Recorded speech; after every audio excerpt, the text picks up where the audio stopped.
A alegria está no coração de quem conhece a Jesus, porque nós vamos falar a respeito disso, né? Nós vamos falar sobre um personagem bíblico muito interessante chamado Abacuque. E o Abacuque, ele passava por uma situação muito similar com o que a gente passa hoje. Ele olhava, né, para o mundo, para aquilo que era a realidade dele, e ficava assim espantado de ver tanta injustiça, tanta coisa errada, tanta corrupção, tanta bagunça, tanta violência, né? E essa era a situação de Abacuque naquele momento. E nós vamos falar um pouquinho sobre ele. Mas antes eu queria que vocês abrissem suas Bíblias, lá no finalzinho da Bíblia, Tiago capítulo 1. Todos acharam? Tiago, servo de Deus e do Senhor Jesus Cristo, às 12 tribos dispersas entre as nações, saudações. Meus irmãos, considerem motivo de grande alegria o fato de passarem por diversas provações, pois vocês sabem que a prova da sua fé produz perseverança, e a perseverança deve ter ação completa, a fim de que vocês sejam maduros e íntegros, sem lhes faltar coisa alguma. Se alguém de vocês tem falta de sabedoria, peça a Deus, que a todos dá livremente, de boa vontade, e lhe será concedida. Peça, porém, com fé, sem duvidar, pois aquele que duvida é semelhante à onda do mar, levada e agitada pelo vento. Não pense tal pessoa que receberá coisa alguma do Senhor, pois tem mente dividida e é instável em tudo o que faz. O irmão de condição humilde deve orgulhar-se quando estiver em elevada posição, e o rico deve orgulhar-se caso passe a viver em condição humilde, porque o rico passará como a flor do campo, pois o sol se levanta, traz o calor e seca a planta. Cai então a sua flor e a sua beleza é destruída. Da mesma forma o rico murchará em meio aos seus afazeres.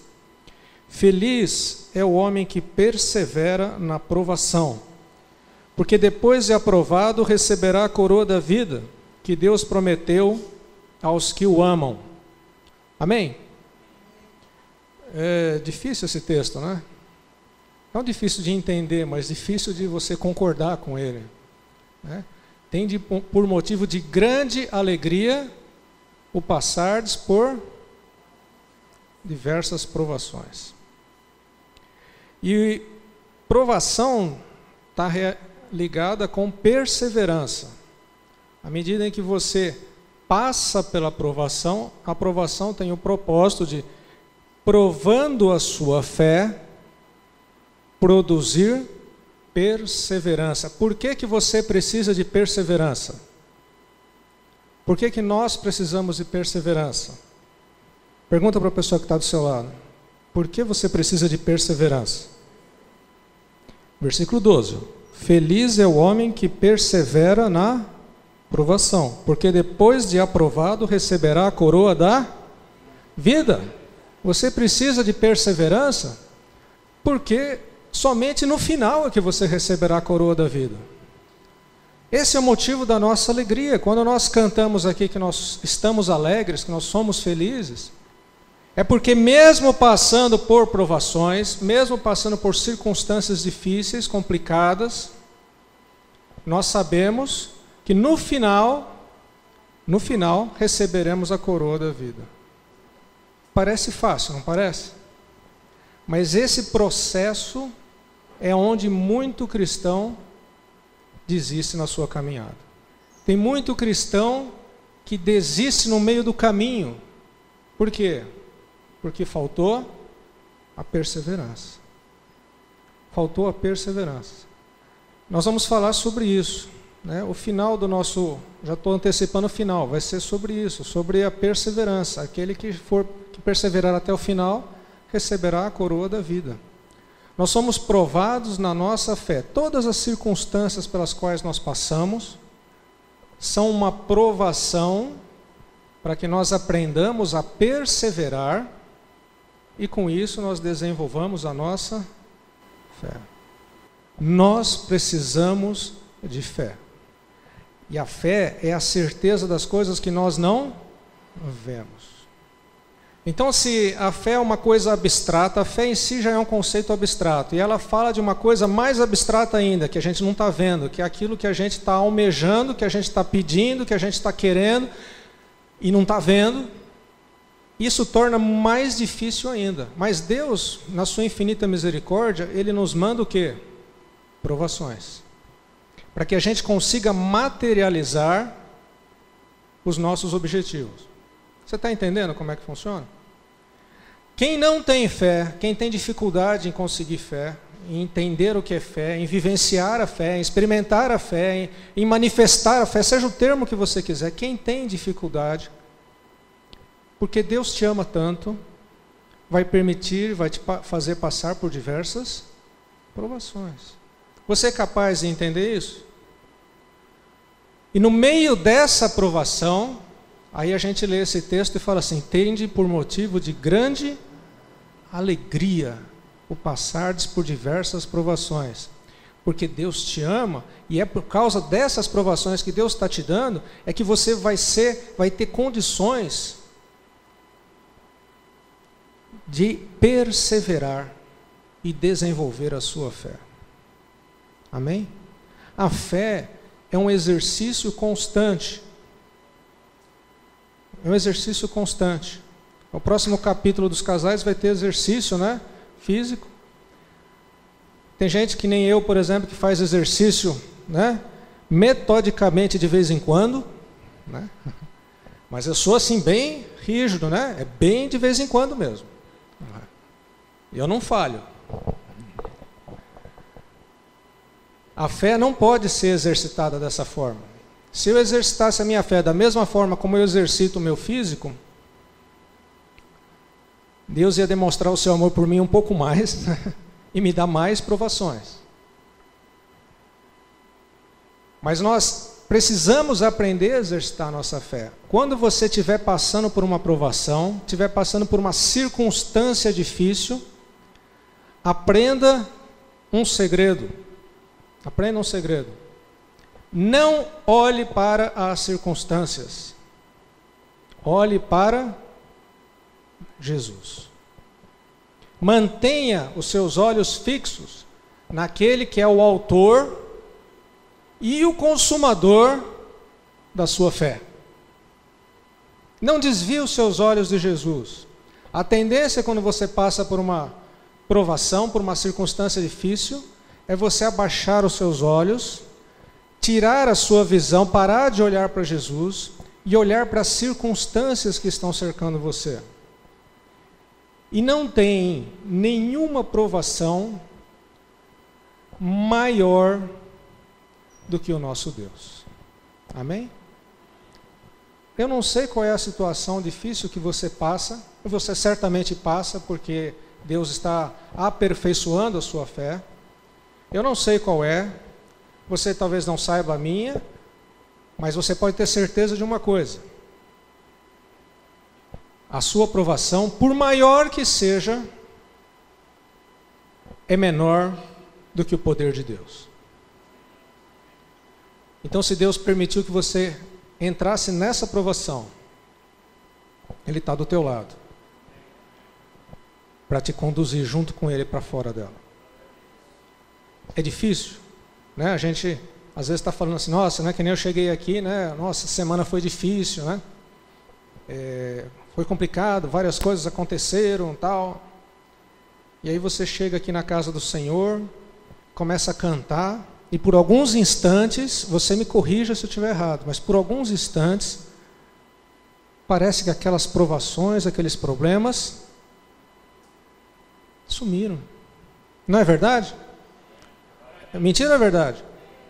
Por quê? Porque você está verbalizando a sua fé. Você está verbalizando a sua fé. Nós travamos uma luta terrível. Tem gente que acha que a nossa luta é contra o diabo. Mas a gente está lutando contra a nossa carne. Você fala: mas a nossa luta não é contra a carne ou o sangue. Eu sei, né? A luta é contra potestades, etc. Mas o nosso espírito está lutando contra o Espírito de Deus. É uma luta. E tem que ser travada todo dia. E quando o Espírito Santo de Deus está no controle da sua vida, as provações, elas desaparecem. Elas desaparecem. Tem gente que ganha vida, né, dando curso de programação neurolinguística, de não sei o que lá. Eu nunca vi isso, nunca estudei, nunca li, graças a Deus. Não sei exatamente como funciona, mas as pessoas ficam falando assim, né? Você vai na frente do espelho, vai lá e fala assim, eu sou capaz, eu posso, eu consigo. E às vezes a pessoa se convence disso daqui. O que eu estou falando não é nada disso. O que eu estou falando para você é poder divino. É alguma coisa que não está em nós. Nós sozinhos não conseguiríamos vencer isso. Você entende isso? É o Espírito Santo que está em você. É o Espírito Santo que está em você. Que vai, na medida que você diminui o seu desejo carnal, a sua vontade, os seus anseios, a sua preocupação, e você fala assim, Senhor, o Senhor está como Senhor da minha vida. O Senhor é dono de tudo. O Senhor deu, o Senhor tirou, bendito seja o teu nome. Amém. Amém? Amém? Olha, esse ensinamento, né, é profundo. Eu queria que você meditasse bastante sobre isso essa semana, né? Às vezes a gente passa por situações complicadas e desvia a atenção de Deus. Mantenha os seus olhos, né, fixos naquele que é o autor, e sem ele não existiria, e também é o consumador, porque foi através dele na cruz e depois da sua ressurreição que ele terminou com todas as dúvidas que poderiam existir a respeito da ressurreição e da vida eterna. Ele é o autor e consumador da nossa fé. Amém? Glória a Deus. Vamos falar um pouquinho sobre um personagem bíblico chamado Abacuque. Abram lá suas Bíblias em Abacuque. Abacuque está logo depois de Naum. Todas as Bíblias possuem o livro de Abacuque. Você pode ficar procurando aí que você vai achar. O que você sabe sobre Abacuque? Quem foi Abacuque? Quem foi Abacuque? O que você já ouviu falar de Abacuque? Abacuque tem no seu livro, né, o seu livro é pequeno, 3 capítulos só. Mas ele tem alguns versículos que a gente fala aqui na nossa igreja todos os domingos. Tem um que é campeão. Todo domingo a gente fala o versículo que é de Abacuque. Vocês sabiam? Abacuque disse assim, o justo viverá pela fé. Foi ele que falou isso, né? Foi ele não, foi Deus que falou e está ele que escreveu. Abacuque, tudo que a gente sabe sobre Abacuque está restrito a esse livro, não tem mais nada a respeito dele. Um profeta, ele viveu ali por volta do ano 600 a.C., 610, 620. A época que ele vivia era pré-invasão dos babilônios, também chamados de caldeus. Quando eles invadiram, eles levaram uma parte do povo cativo, junto com eles levaram Daniel. Então é mais ou menos nessa época aí que Abacuque, um pouco antes, né, que Abacuque está escrevendo isso. E o que ele está vendo? Ele está vendo que o pessoal da Babilônia, com Nabucodonosor, que era o rei, está ganhando todas as batalhas. Tem um exército poderoso. Está se aproximando de Judá, que é o reino do sul. E eles são ímpios e são impiedosos. Exército numeroso. E aí Abacuque começa a olhar para a realidade dele ali de Judá e percebe que o povo de Judá também não está muito diferente disso. Também se afastou de Deus. Também é chamado de ímpio porque esqueceu de Deus. E aí ele começa a ficar muito preocupado com aquela realidade que ele vive. Então vamos ler o comecinho aqui, né? E vocês vão perceber, e essa é uma informação importante, né? Vocês vão perceber que Abacuque, ele era, apesar de toda essa circunstância que nós estamos falando aqui, Abacuque era uma pessoa que sabia exatamente quem ele era. Vocês vão ver que ele vai, durante o texto, ele vai entender exatamente o que é fé. Mas ele já sabia quem ele era e sabia quem Deus é. Ele não tinha problema com isso. Então, desde o início, ele vai se colocar diante de Deus com temor, com reverência. Ele vai fazer perguntas para Deus. Mas ele não vai fazer, ele vai fazer essas duas perguntas que ele faz, ele não vai fazer de uma forma assim, jocosa, irada. Ele vai fazer com sinceridade. É uma dúvida que ele tinha. E vocês vão ver que essas dúvidas que ele tem são dúvidas que muitas vezes nós também temos. Ele vai fazer duas perguntas, nós vamos ver essas duas perguntas. E são muitas vezes perguntas que nós ou estamos ouvindo de pessoas ao nosso redor, ou nós mesmos fazemos para Deus. Mesmo sabendo quem nós somos e quem Deus é. Todo mundo entende a sua identidade aqui. Eu sou filho de Deus, Por que eu sou filho de Deus? Porque eu fui adotado. Cristo veio para o que era seu, mas os seus não o receberam. Mas a todos quantos o receberam, deu-lhes o poder de serem feitos filhos de Deus. Então, nós somos filhos de Deus. Por quê? Porque nós cremos. O versículo termina com uma vírgula. A saber, aqueles que creem. Então, nós cremos que somos filhos de Deus. Nós sabemos quem somos. Quando nós nos aproximamos a Deus, nós nos aproximamos sabendo que Deus é o Deus criador de todas as coisas. Com reverência, com temor. Então vamos ver quais são essas perguntas e por que estava acontecendo ali com Abacuque. Advertência revelada ao profeta Abacuque. Abacuque, capítulo 1. Isso.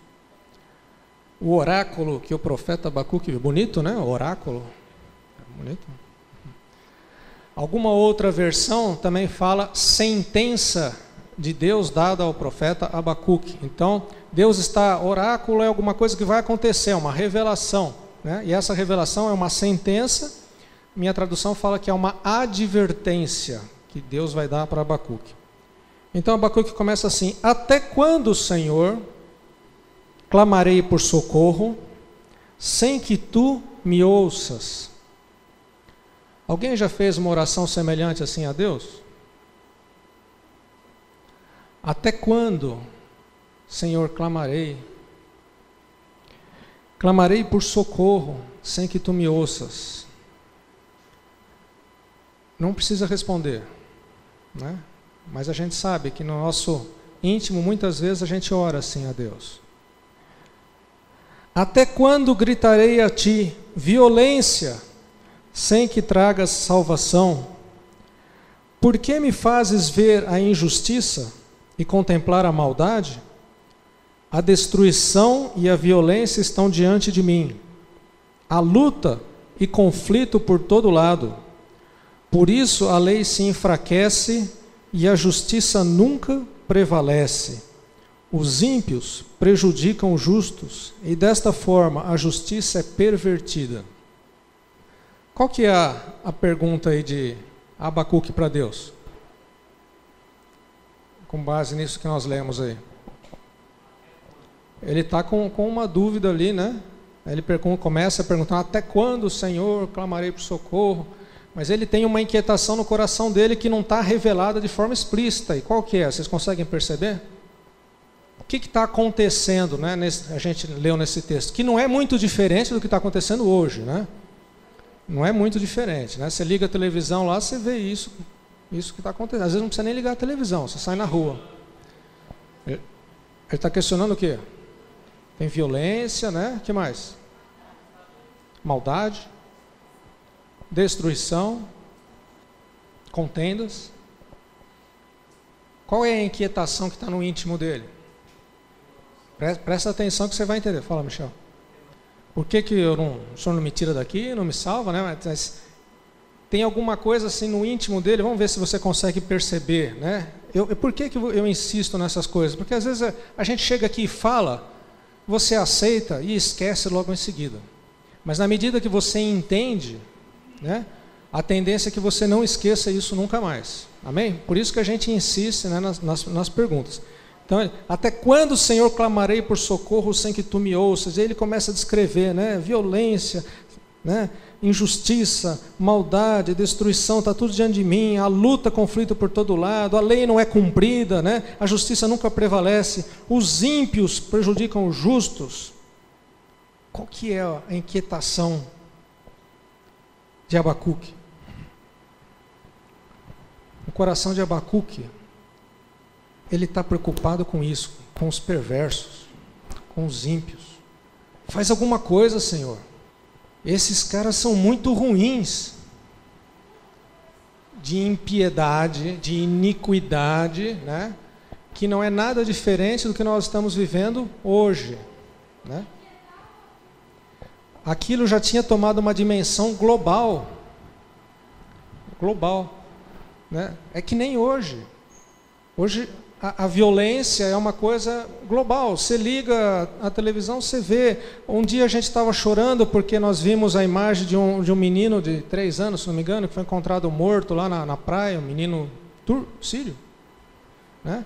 Aí ontem ou antes de ontem, lá na França, fizeram lá na capa daquela revista, que há um ano atrás todo mundo chorava porque os editores foram mortos, aí fizeram uma brincadeira de muito mau gosto com aquele menino, aí todo mundo se revolta contra a revista. Então assim, a gente vira para um lado, está revoltado, aí vira para o outro lado, está revoltado de novo. Aquele que a gente chorou, aí se revolta no dia seguinte.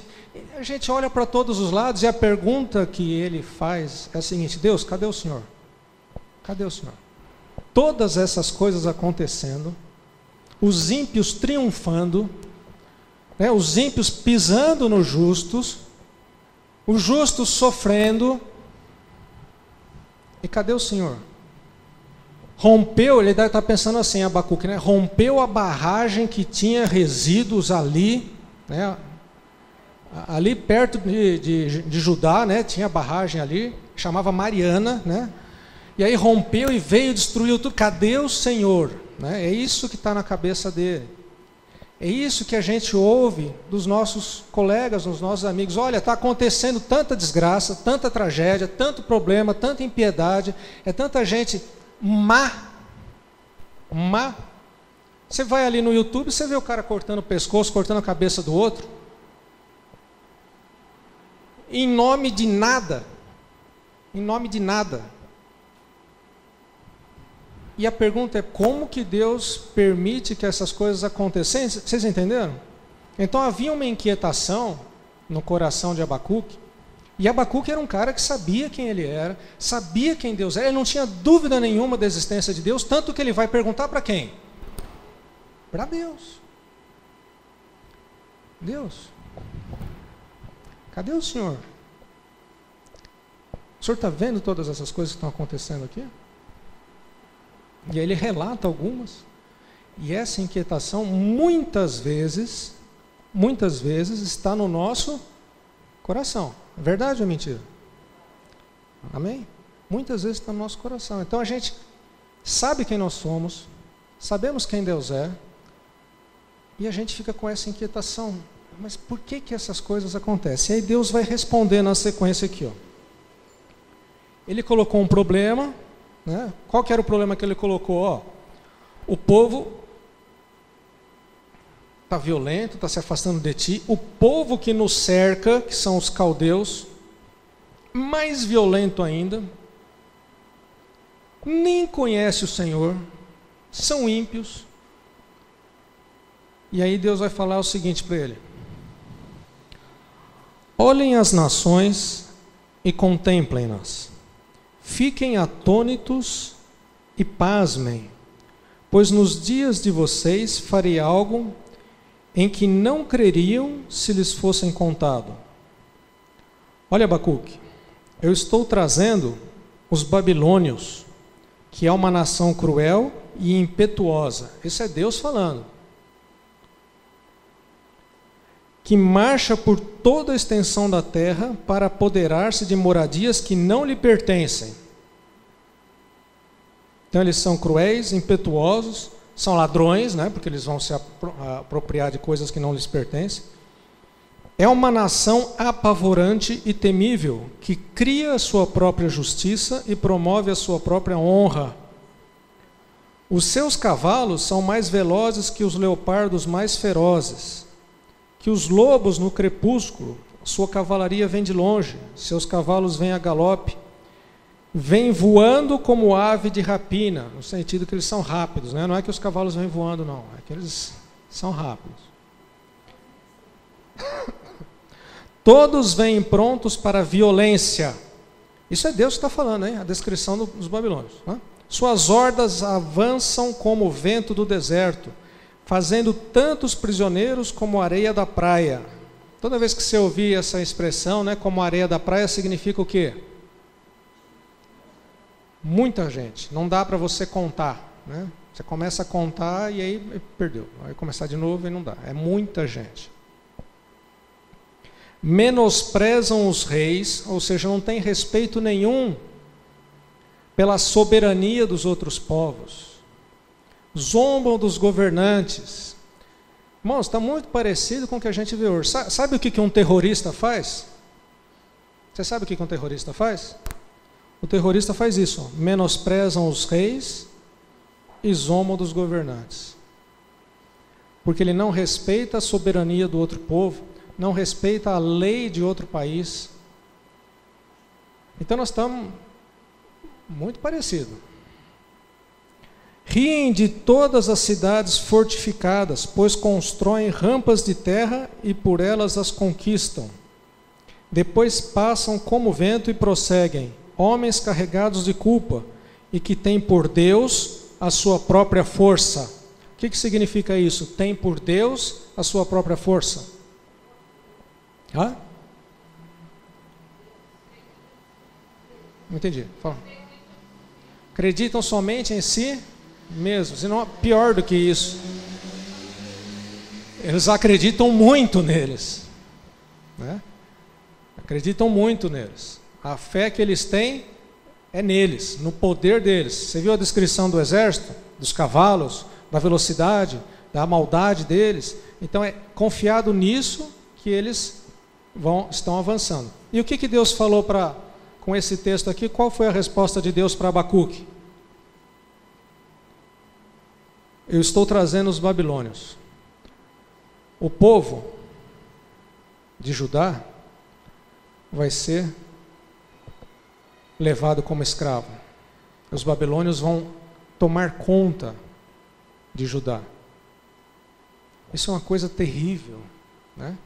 Esse era o preço que o povo de Judá iria pagar por ter se afastado de Deus. Era a sentença de Deus para o povo de Judá. É aquilo que Deus determinou, vai acontecer isso. Aí Abacuque então vai falar. E qual que você acha que vai ser agora a segunda pergunta de Abacuque, com base nessa informação? Abacuque perguntou, né? Deus, está vendo essas coisas que estão acontecendo? O senhor não vai fazer nada, né? E aí Deus, vou fazer sim. Está vendo os babilônios que estão cercando aqui? Eles vão destruir tudo. E aí qual é a pergunta que você faria para Deus nessa ordem? Qual é a dúvida que você sente no seu coração agora? Vamos ver se você está pensando como Abacuque. O que você perguntaria para Deus? Pode falar, gente, eu não vou. Tá sendo gravado, vai estar no YouTube, mas eu não vou falar o seu nome, tá? Pode falar o que você quiser, mas eu não vou falar o seu nome. Pode responder, sem problema. Desculpa, fala.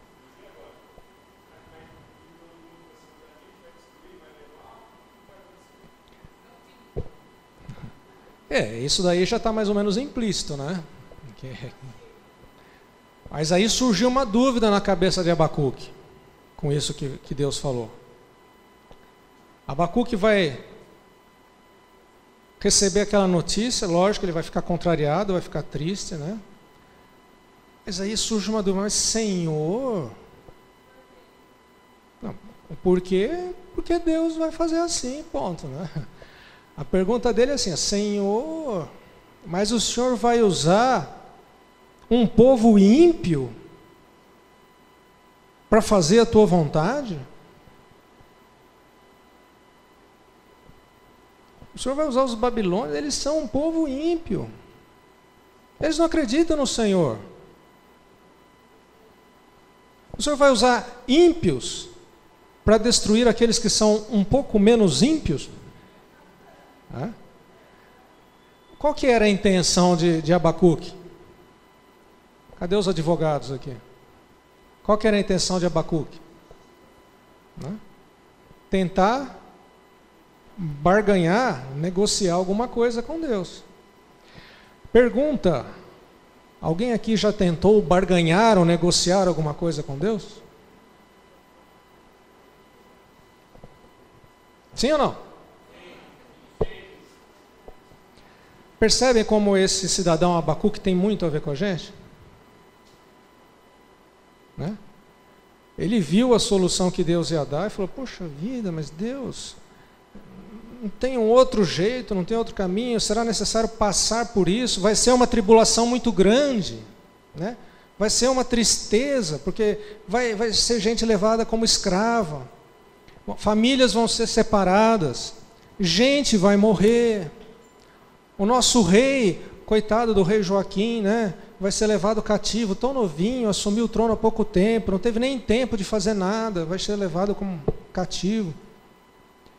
O nosso nome vai ficar manchado aí na história, né? Quando as crianças lá do ano 2000 estiverem estudando a história, eles vão ver lá que o povo de Judá foi levado como escravo nos babilônios, uma coisa tão triste isso. Senhor, não tem outro jeito. Quantas vezes a gente faz isso na nossa vida? Senhor, eu estou passando por esse problema, não tem outro jeito, não dá para mudar, não dá para colocar outra pessoa, coloca o meu chefe nessa problema, né? Por que eu que tenho que ficar aqui? Coloca outra pessoa, coloca o meu marido, né? Coloca sei lá quem. Às vezes vai tentando até, né, conseguir. Coloca o pastor, pô. O pastor é um cara de fé. Vamos ver aqui o que Abacuque vai falar. Senhor, tu não és desde a eternidade? Meu Deus, meu santo, tu não morrerás. Olha como ele conhece Deus. Ele está dando uma descritiva da eternidade de Deus. Né? Senhor, tu designaste essa nação. Quem que era? Os babilônios. Né? Tu designaste esta nação para executar juízo. Ó rocha, está falando com Deus, ó rocha, determinaste que ela aplicasse castigo. Teus olhos, Senhor, são tão puros que não suportam ver o mal. Não podes tolerar a maldade. Então por que toleras os perversos? Por que ficas calado enquanto os ímpios devoram aqueles que são mais justos do que eles? Então ele está tentando ali, está vendo? Negociar. Todo mundo é ímpio, todo mundo mas esse daqui é menos ímpio, né? O nosso povo aqui é menos ímpio, é um pouquinho menos, né? Por que você vai fazer eles, né, acabar com a gente, né? Tornaste os homens como peixes do mar, como animais que não são governados por ninguém. O inimigo, então ele usa uma metáfora, né? Fala, tá vendo? O povo aqui é como peixe, mas o inimigo puxa todos com anzóis, apanha-os com rede e nela os arrasta. Então o inimigo alegra-se e exulta. E por esta razão ele oferece sacrifício à sua rede e queima incenso em sua honra, pois graças à sua rede vive em grande conforto e desfruta iguarias. Ele está falando dos ímpios, do inimigo, né, do exército inimigo. Mas continuará ele esvaziando a sua rede, destruindo sem misericórdia as nações? Então, de uma forma assim, bem... Ele devia ser advogado mesmo, né? De uma forma assim, bem... Não tem muita referência de Abacuque na Bíblia, aliás, só aqui, mas agora já descobrimos qual devia ser a profissão dele. Ele, de uma forma assim, bem sutil, né? Afinal de contas, ele sabe quem ele é. E olha, eu vou falar uma coisa para vocês. Nós, eu e vocês, muitas vezes nós oramos para Deus e nós não fomos nem um pouco sutis, né? Muitas vezes a gente vai e fala com Deus de uma maneira muito menos sutil do que Abacuque fez. Ele está tentando negociar com Deus. Aí ele fala o quê? Olha, ficarei no meu posto de sentinela, e tomarei posição sobre a muralha. Aguardarei para ver o que o Senhor me dirá e que resposta terei à minha queixa. Ele era uma pessoa que tanto conhecia Deus, que ele sabia que Deus ia responder. Ele falou, eu vou continuar o meu trabalho. Eu vou subir ali na muralha, eu sou sentinela, estarei ali como sentinela, e eu vou ficar lá, aguardando o Senhor me responder. E aí Deus responde. Então o Senhor me respondeu. E agora, vamos entender, só deixar bem claro isso. O que é que Abacuque estava questionando com relação a Deus? Era a decisão de Deus? Deus falou, não, eu vou destruir aqui, né, em parte o povo de Judá, vou levar com alguma parte como escravos. Ele estava discutindo isso, ou ele estava discutindo o método que Deus estava aplicando? Ele estava discutindo, questionando o método. A forma como Deus agiria. Deus ia utilizar um povo mais ímpio do que eles para trazer a justiça de Deus. Então, ele estava questionando o método. O que é que nós questionamos com Deus? Nós nunca questionamos as decisões de Deus, mas muitas vezes nós questionamos o método, a forma como as coisas estão acontecendo. Às vezes você está passando por uma provação e você vai lá, Deus não precisava tudo isso. Eu não precisava passar por isso, mas Deus sabe que você precisava. Porque Deus sabe que você precisa aprender a ser perseverante. Deus sabe qual é o tamanho da sua fé. E muitas vezes nós não sabemos. E a gente só vai descobrir o tamanho da nossa fé quando a gente está passando por uma provação. Então, com esse questionamento a respeito do método, o Senhor vai responder. Então o Senhor me respondeu, escreva claramente a visão em tábuas, para que se leia facilmente, pois a visão, aquilo que vai ser passado, aguarda um tempo designado. Ela fala do fim e não falhará. O que é que Deus vai falar para Abacuque? Deus vai justificar o seu método? Você acha que Deus vai fazer isso? Você acha que Deus vai explicar o porquê que ele está fazendo daquela forma? Quem acha? Ninguém, né? Não. Deus não vai justificar o método dele, não. Deus ele vai dar uma visão do que vai acontecer no futuro. Porque tudo que você lê no Velho Testamento aponta para o futuro. Então, nós hoje vivemos numa situação semelhante à situação que Abacuque vivia. Cheio de violência, os ímpios, né, triunfando. Aí você vê a televisão lá e fala, não vou falar nome de ninguém, mas o político fulano prenderam uma Ferrari, prenderam não sei o que lá, tal. Fala, poxa vida, né, dinheiro roubado e tudo mais. Aí passa uma semana, duas, né, o Supremo Tribunal liberou os carros de volta para eles, né. Então você vê assim, mas cadê a justiça? Eu não estou vendo justiça acontecer. Nós estamos vivendo uma situação muito parecida com os questionamentos de Abacuque. E Deus vai usar essa resposta para Abacuque para responder os seus e os meus questionamentos. Então o que vai ser falado aqui? Ele fala assim, escreva em placas, coloque bem grande, porque é para todo mundo ler. Essa visão que eu vou te dar agora, Abacuque, é para o futuro. É para nós. É para todos. Não é só para você. Abacuque, o que eu vou fazer com o povo agora, eu vou fazer com o povo agora. Ponto. Mas tem coisas muito maiores para acontecer e coisas muito mais importantes para o meu povo que eu quero revelar para você agora. Então nós que somos um povo feliz, que somos um povo alegre, a gente vai ver agora qual é o motivo da nossa alegria. Porque Deus vai dar uma visão e vai mostrar qual é o motivo da nossa alegria. Amém? Todo mundo entendeu? Então vamos continuar aqui. Então ele está falando assim, olha, essa visão que eu vou dar para você, ó, ela aguarda um tempo designado. Ela fala do fim e ela não falhará. Ainda que demore, espere. Amém? Não é bonito isso?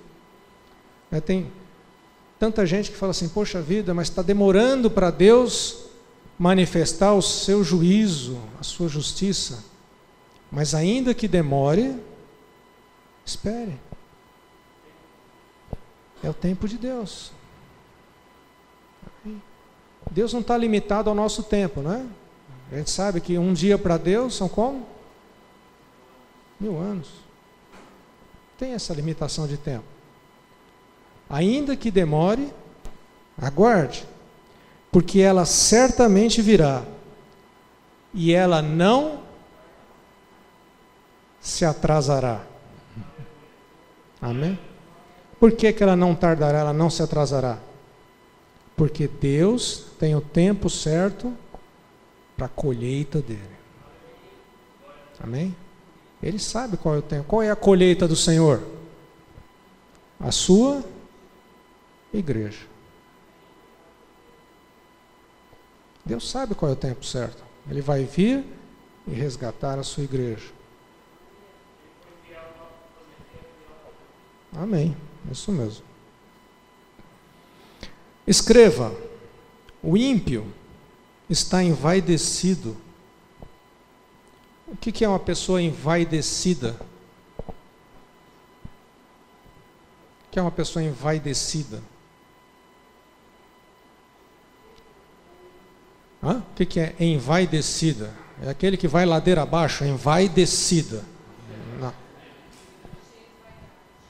Cheia de vaidade. Né? O que é vaidade? Vaidade é uma coisa muito importante. Alguém assistiu um filme? Eu não vou fazer propaganda do filme aqui, mas tem um filme que fala sobre advogados, né? Fala sobre advogados, e aí o diabo vai lá e volta, e o tempo volta, né? Ele vai, o tempo volta, aí no finalzinho do filme ele fala assim, é filme, não está na Bíblia isso, viu? Aí ele fala assim, no finalzinho do filme, é vaidade, o meu pecado favorito. Né? Muita gente já assistiu aqui. Vaidade é um pecado, vaidade é um problema. Vaidade é um problema. E as pessoas, elas tendem a se tornar vaidosas na medida que elas começam a olhar cada vez mais para si mesmas. Quando eu paro de pensar no meu próximo, né, como eu posso fazer para ajudar o meu próximo? Eu começo a pensar o que eu posso fazer para melhorar a minha situação. Né?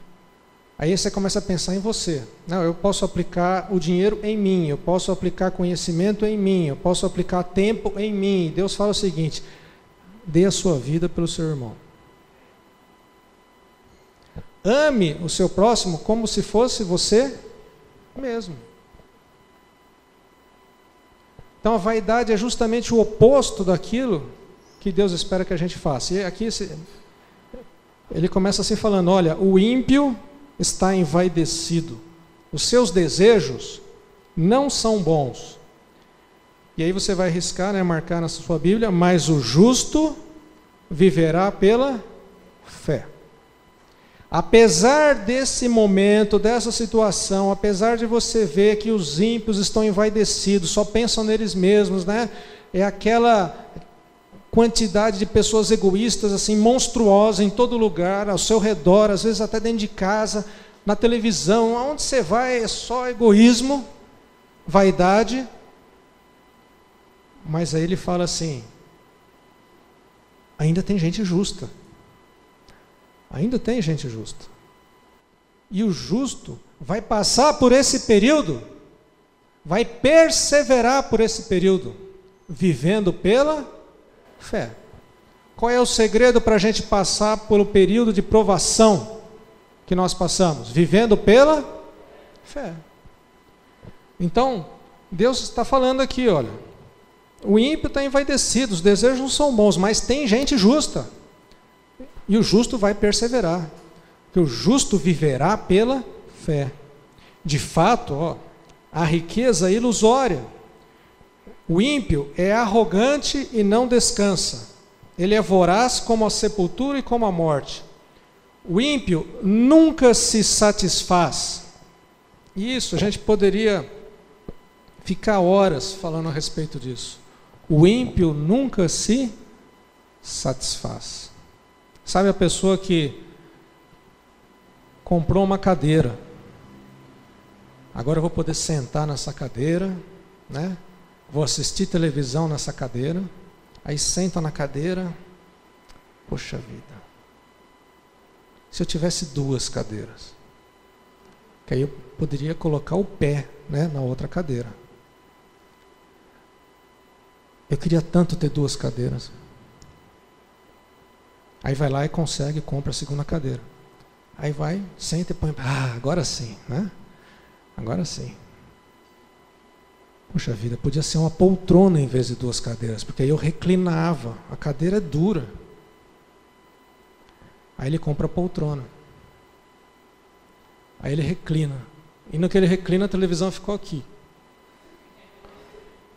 Preciso de outra televisão para colocar lá na parede.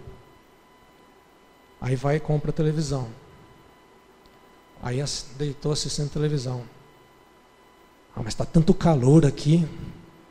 Precisava de um ar-condicionado. Aí vai e compra um ar-condicionado. Aí liga.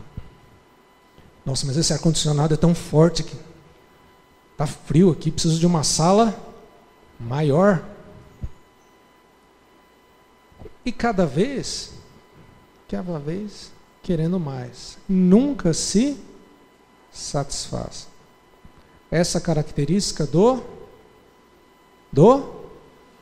ímpio. Fala para a pessoa que está do seu lado. Você quer reconhecer um ímpio? Veja que ele nunca se satisfaz. E o justo? Como é que é o justo? Salmo 1. Deixa um dedo aí em Abacuque só para você ver o justo. Salmo 1. Salmo 1. Acharam? Salmo 1.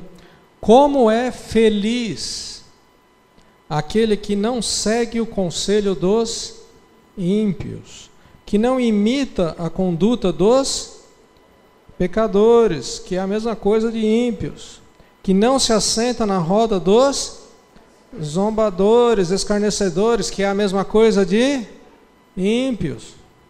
Pelo contrário, a sua satisfação está na lei do Senhor. Aonde que o cristão se satisfaz? No Senhor.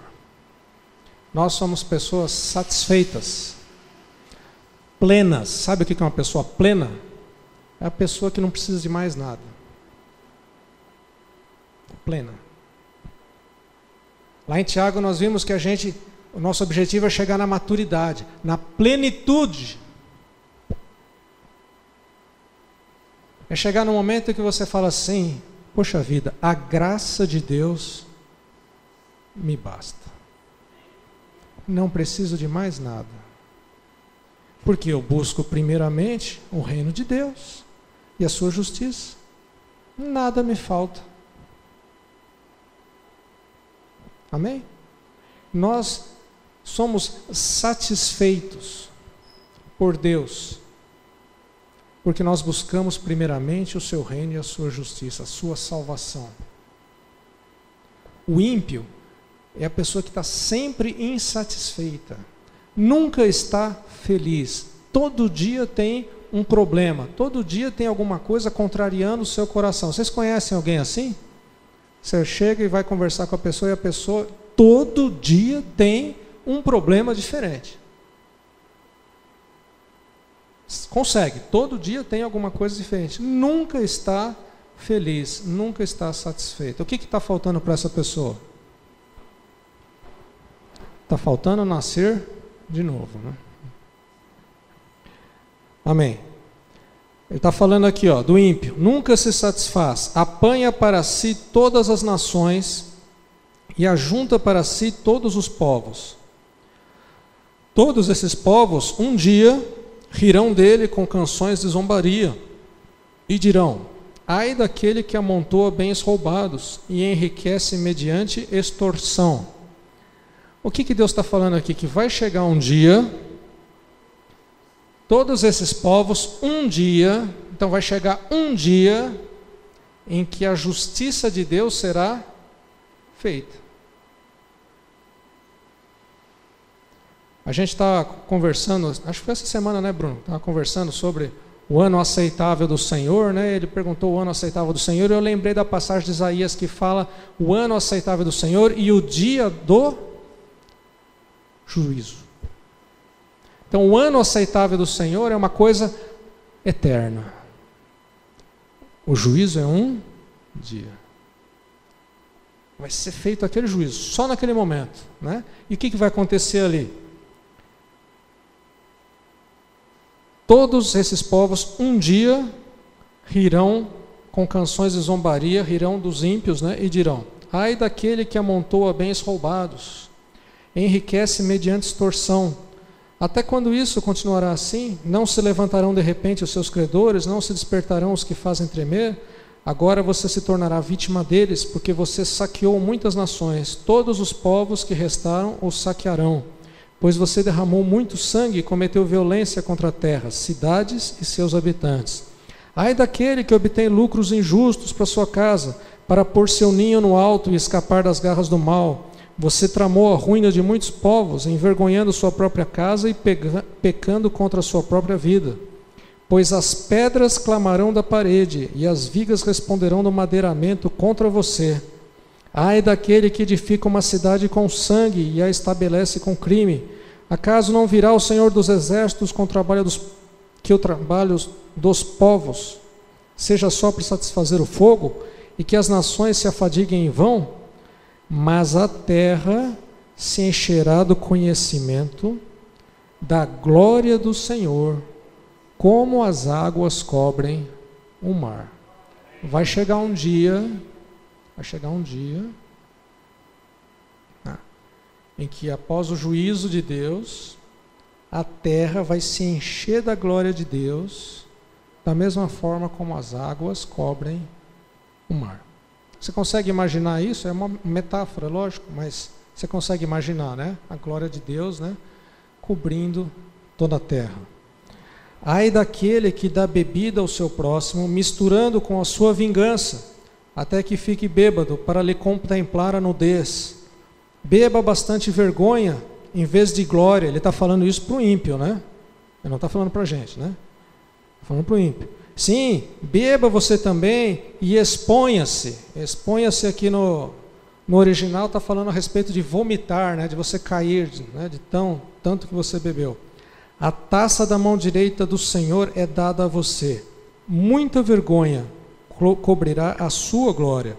A violência que você cometeu contra o Líbano o alcançará, e você ficará apavorado com a matança que você fez de animais, pois você derramou muito sangue e cometeu violência contra terras, cidades e seus habitantes. De que vale, agora ele está falando, né? Ele está falando de várias coisas que estavam acontecendo. Ele fala assim: de que vale uma imagem feita por um escultor, ou um ídolo de metal que ensina mentiras? Pois aquele que o faz confia em sua própria criação, fazendo ídolos incapazes de falar. Ai daquele que diz à madeira: desperte, ou à pedra sem vida: acorde. Poderá o ídolo dar alguma orientação? Está coberto de ouro e de prata, mas não respira. O Senhor, porém, está no seu santo templo. Diante dele fique em silêncio toda a terra. E o Senhor terminou a sua resposta dessa forma: o Senhor está no seu santo templo. Fique em silêncio e o contemple toda a terra. Eu acho que Abacuque ouviu isso, né? E deve ter ficado pensando: poxa vida, né? Esse povo vai vir aqui, vai destruir tudo, não vai sobrar templo nenhum.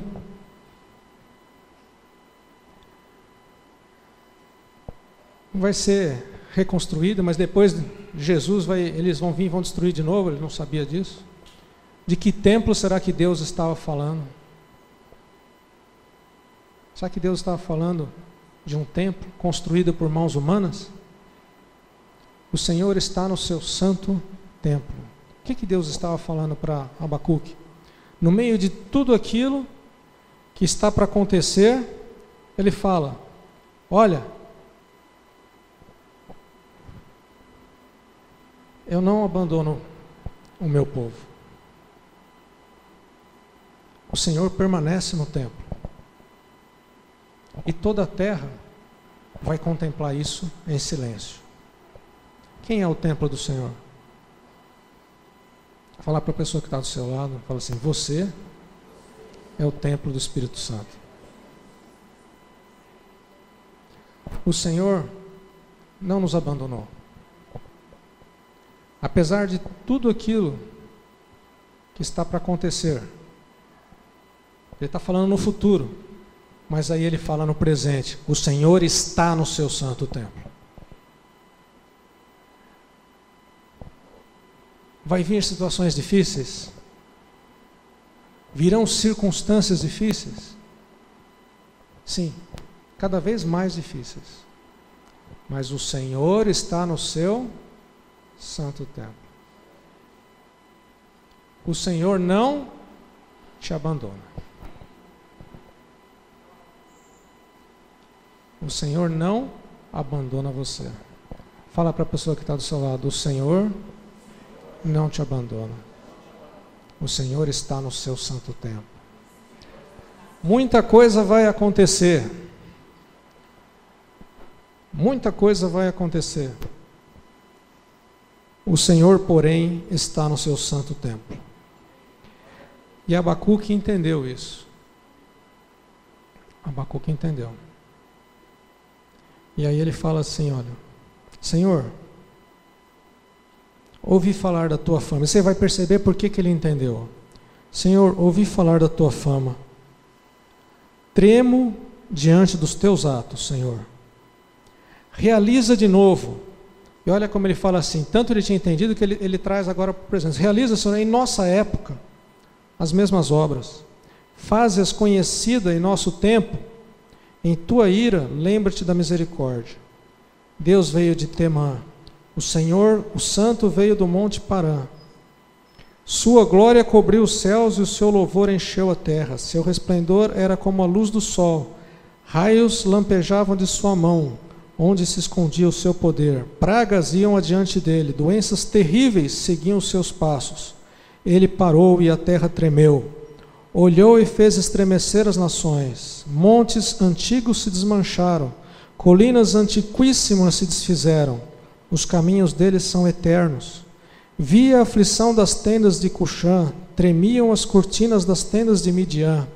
Eram como os rios que está virado, Senhor? Era com os riachos o teu furor? Foi contra o mar que tua fúria transbordou quando cavalgaste com os teus cavalos e teus carros vitoriosos? Preparaste o teu arco, pediste muitas flechas, fendeste a terra com rios, os montes te viram e se contorceram. Torrentes de água desceram com violência, o abismo estrondou erguendo suas ondas, o sol e a lua pararam em suas moradas diante do reflexo de suas flechas voadoras, diante do lampejo da tua lança reluzente. Com ira andaste a passos largos por toda a terra, e com indignação pisoteaste as nações. Saíste para salvar o teu povo, para libertar o teu ungido, esmagaste o líder da nação ímpia, tu o desnudaste da cabeça aos pés. Com as tuas próprias flechas lhe atravessaste a cabeça. Quando os seus guerreiros saíram como um furacão para nos espalhar com maldoso prazer, como se estivessem prestes a devorar o necessitado em seu esconderijo, pisaste o mar com os teus cavalos, agitando as grandes águas. Ouvi isso, e o meu íntimo estremeceu. Meus lábios tremeram, os meus ossos desfaleceram, e minhas pernas vacilavam. O que Abacuque estava falando aí? Essa descrição, né, tremenda aí de Abacuque, da ira do Senhor. Do que é que Abacuque estava falando? Ele estava falando dos babilônios? talvez até na limitação, né, temporal de Abacuque, talvez ele não estivesse percebendo aquilo que ele estava expressando. Mas ele estava falando do dia do Senhor. E ainda ele pergunta: o senhor ficou bravo com o rio? O senhor ficou bravo com o riacho? Foi por acaso o mar que deixou o senhor nervoso? O que aconteceu? Quem foi que deixou o senhor nervoso? Foram os homens. Foi o pecado. Foi a iniquidade. Foi a impiedade.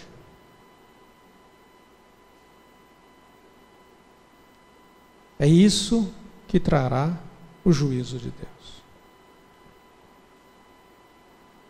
Vai acontecer. Está próximo. Não demora. Mas se demorar, a gente espera. Porque é certo que virá. E aí você vai ver que Abacuque entendeu o que estava sendo falado. Ele começa o próximo versículo dizendo assim, ó, como é que está aí? Esse não tem, né? No meu tem aqui, ó, tranquilo, versículo, ele está no versículo 16 ainda.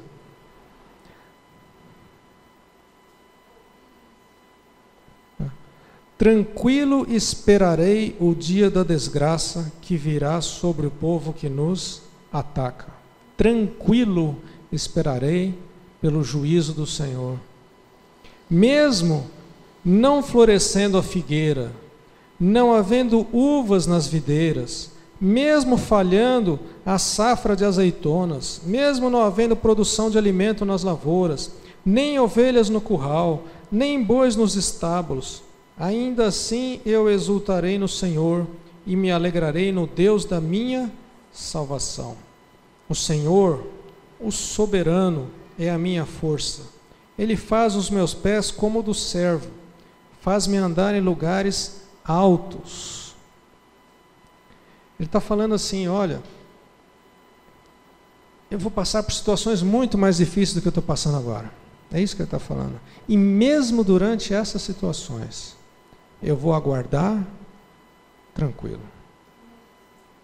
Mesmo que aconteça tudo isso, né, falte tudo que está sendo relatado aí, o Senhor me coloca de pé, firme, como um servo, né, aquele animal que anda e corre por, né, montanhas, ele sobe, anda em escarpas, tudo firme, veloz, porque é o Senhor que nos coloca de pé.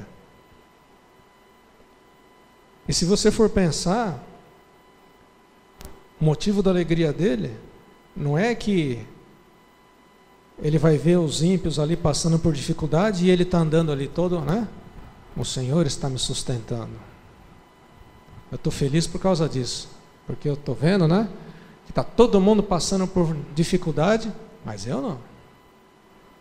Está faltando comida, mas Deus me sustenta. Está faltando emprego, mas Deus me deu. Está faltando isso, mas eu tenho. Está faltando aquilo, mas não sei o quê. Não é por isso. Não é por isso.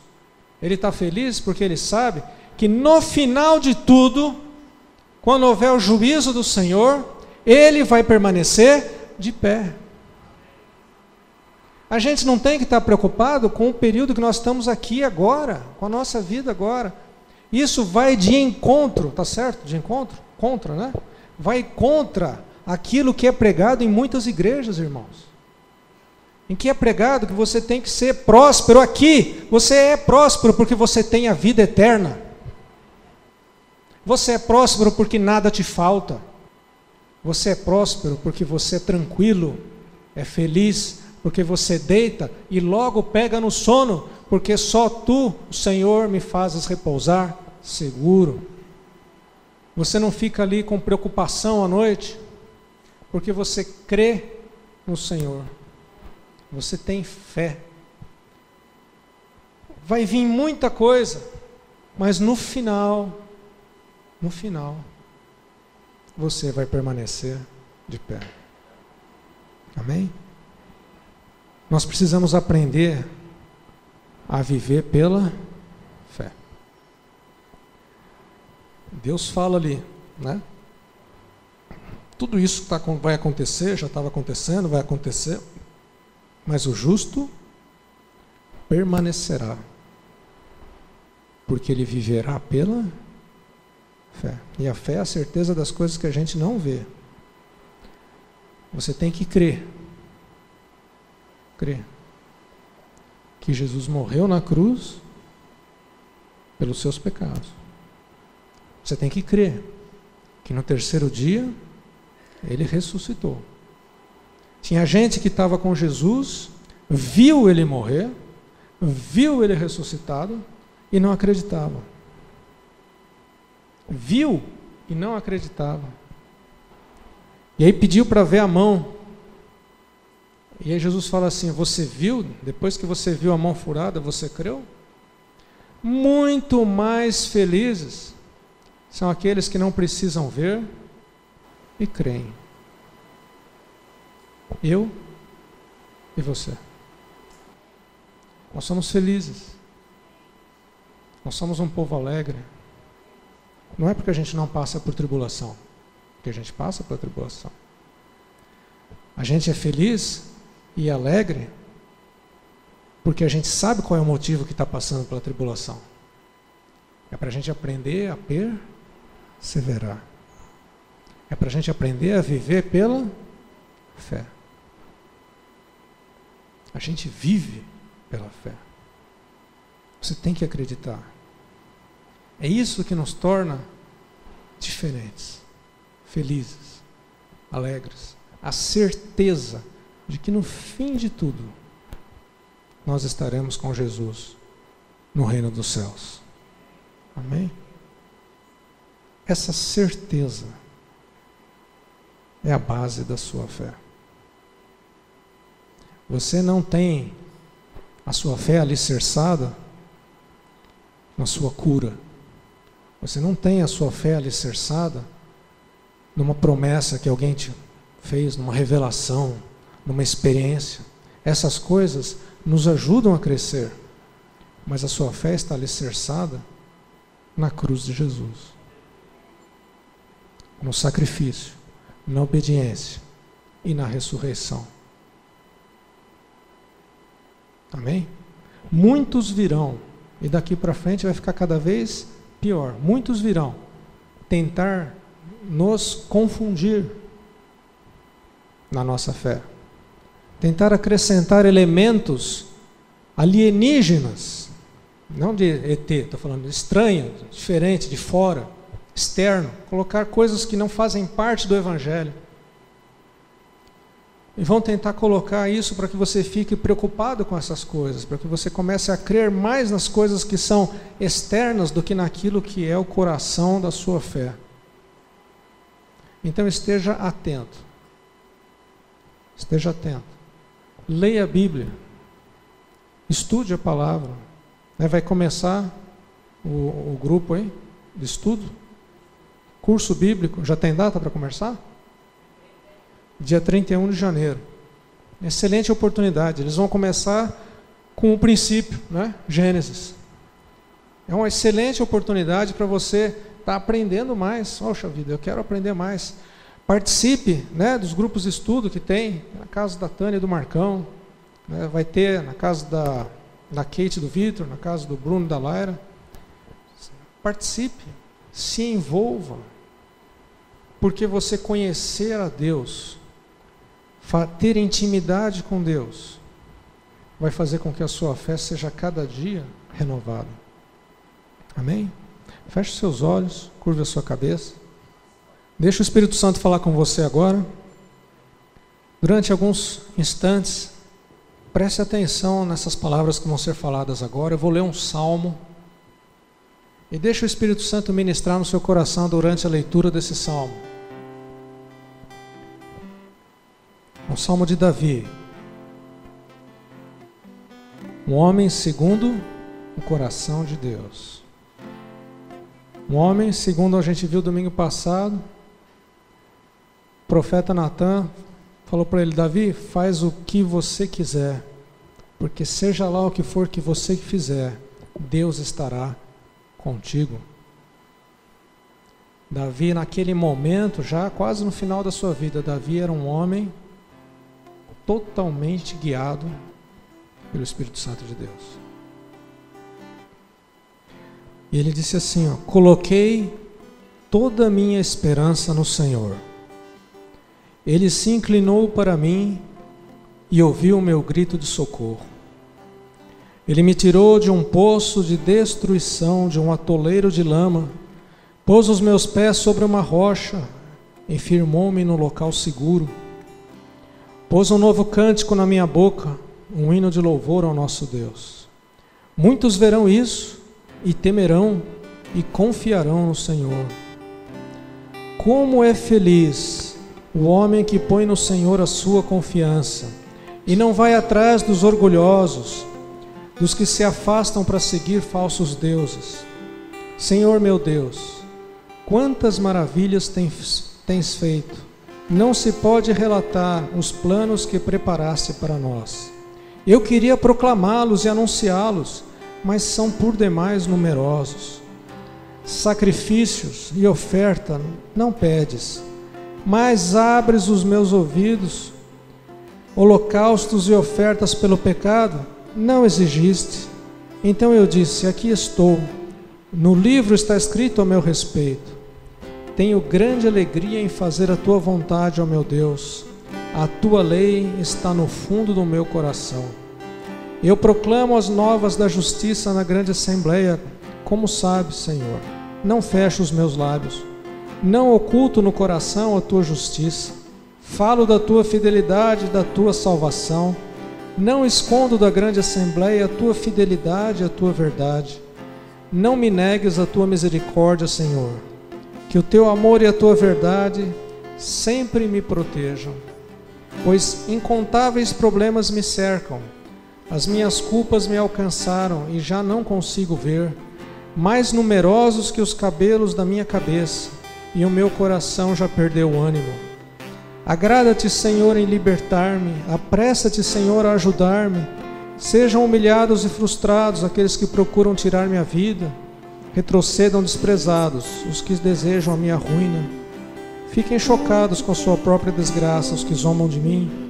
Mas regozijem-se e alegrem-se em ti todos os que te buscam. Digam sempre àqueles que amam a tua salvação: grande é o Senhor. Quanto a mim, sou pobre e necessitado, mas o Senhor preocupa-se comigo. Tu, Senhor, és o meu socorro e o meu libertador. Senhor, não te demores. Eu não sei o que você tem enfrentado. Com certeza você tem passado por tribulações e circunstâncias complicadas. Mas é porque Deus te ama. É porque Deus quer que você aprenda a perseverar. Deus quer que a sua fé seja grande, maior do que a de um grão de mostarda. Deus quer que você seja guiado pelo Espírito dele. Deus quer ter intimidade com você. Deus quer falar no seu ouvido. Deus quer ouvir a sua resposta. Deus se importa com você. Deus nunca te abandonou. Ele está no seu santo templo. Você é templo do Espírito Santo de Deus. Ouça a voz do Espírito Santo de Deus. Se o Espírito Santo estiver falando com você agora, se estiver ouvindo a voz do Espírito Santo de Deus, e Ele estiver falando para você, você agora vai aprender a descansar no Senhor. Você vai entregar os seus problemas para Ele, porque Deus vai cuidar de tudo. Você vai fazer uma confissão agora. Você vai chegar e vai falar assim para o Senhor: Senhor, eu quero manter os meus olhos fixos no Senhor. Eu não quero desviar os meus olhos. E se você quer falar isso para o Senhor, eu quero te convidar a vir aqui na frente para a gente estar orando junto. Você vai proclamar isso, você vai falar: Senhor, eu quero manter os meus olhos no Senhor, eu não quero desviar os meus olhos. Fala: Senhor, eu quero manter o meu olhar fixo no Senhor, porque o Senhor é o autor e o consumador da minha fé. Eu não quero mais ser distraído. Não importam as tribulações, não importam, porque eu sei que o Senhor está comigo. Então você vai declarar isso. Eu não vou orar isso por você, mas é você que vai orar. E assim que você tiver acabado de orar, alguém vai estar indo orar com você para confirmar essa oração com você. Amém? Todos entenderam? Essa oração é vocês que vão fazer. Então agora feche seus olhos, né? Converse com o Senhor, abra sua boca, declare para Ele. Você não quer mais desviar os seus olhos do Senhor. Você quer manter os seus olhos fixos nele. E não importa o tamanho do problema. Pode ser um gigante. Pode ser um gigante. O Senhor está no seu santo templo. Ele está em você. E você pode todas as coisas naquele que te fortalece.